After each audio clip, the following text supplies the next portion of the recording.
que para mostrar realidades, digamos, que suceden en la vida cotidiana y a plena luz del día. De alguna manera, esta idea de usar piezas animadas, además piezas animadas declaradamente artísticas, con un componente creativo fuerte, a favor de museografía, son hechas expresamente para ser puestas en museos. La idea detrás de esto ha sido, sobre todo, poder recrear fuertemente imaginaciones. Y para ello tenemos este recorrido de 6 años, aproximándonos cada vez más a lo que podrían ser formas antiguas de imaginar en la antigüedad esta iconografía puesta en movimiento. Para nosotros ha sido importante rescatar, conservar al máximo posible la textura o acercarnos poco a poco cada vez más a las texturas de los materiales, como por ejemplo en esta pieza Nazca que acabamos de ver, o en la pieza Wari que vemos ahora a continuación. Se han usado fotografías de las mismas piezas y con las técnicas de animación de recortes, que es una de las técnicas más antiguas, recortes a la antigua.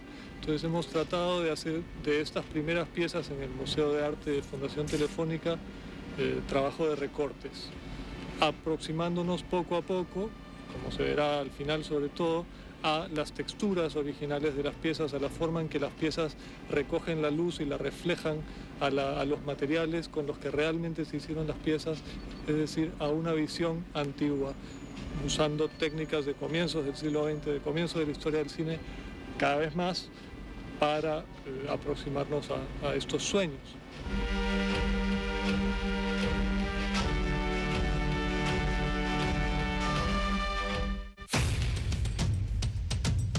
Los objetos de arte precolombino presentan una serie de retos.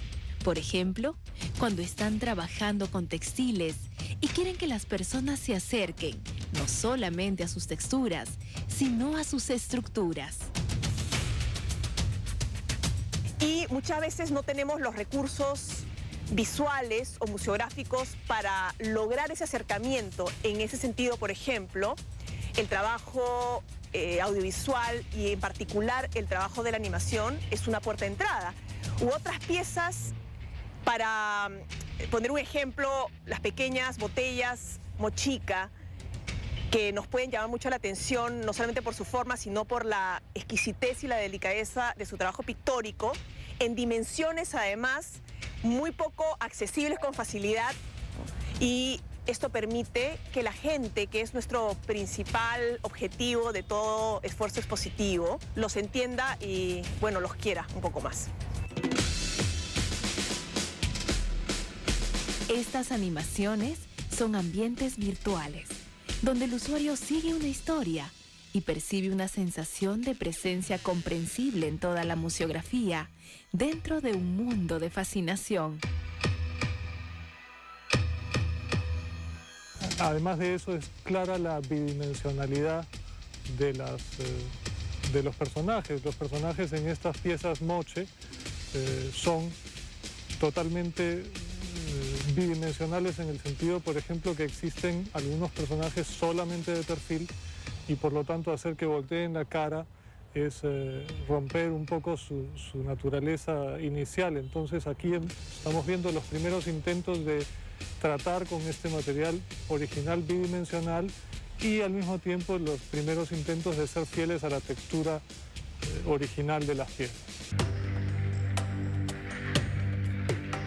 La animación, según la narrativa, abre posibilidades para entender la imagen, dando vida al personaje y atraerlo de manera más articulada y deleitable. La curaduría, con el apoyo de la Fundación Vice, concibió la posibilidad de manejar una entrada multidisciplinaria. Y en ese sentido, las animaciones se abrieron como una herramienta muy interesante. Desde la curaduría se buscó que la gente pudiera visitar la Huaca Cao Viejo, en el complejo arqueológico El Brujo, y luego, regresando, pudiese ingresar al museo y encontrar vías de interpretación y de comprensión hacia lo que habían visto en su recorrido, que nos orientan y nos sugieren de significados, ¿no? Por ese motivo escogimos dos de los murales más complejos en la Huaca Cao Viejo, en el complejo arqueológico El Brujo.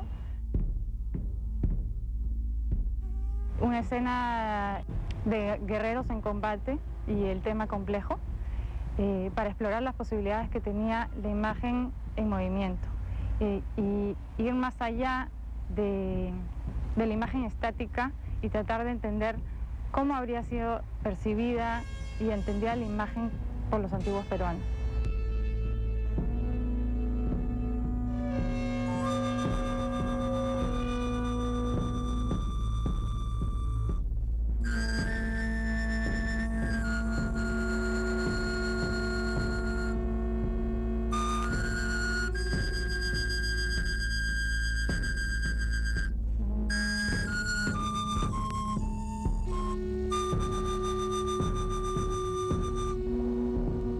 En esta pieza que estamos viendo, el tema complejo hecho para la Huaca Cao,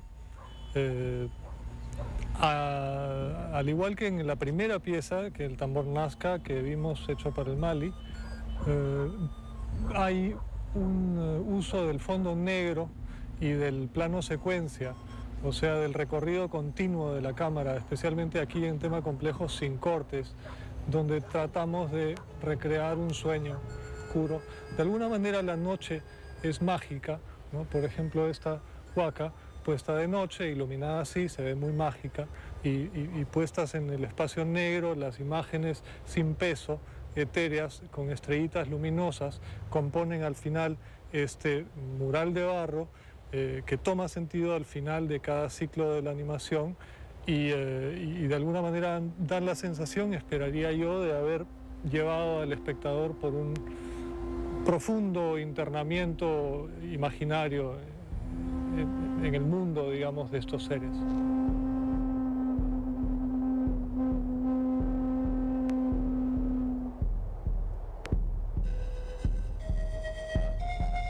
Estamos viendo cómo los museos tradicionales tienen que adaptarse a las nuevas demandas.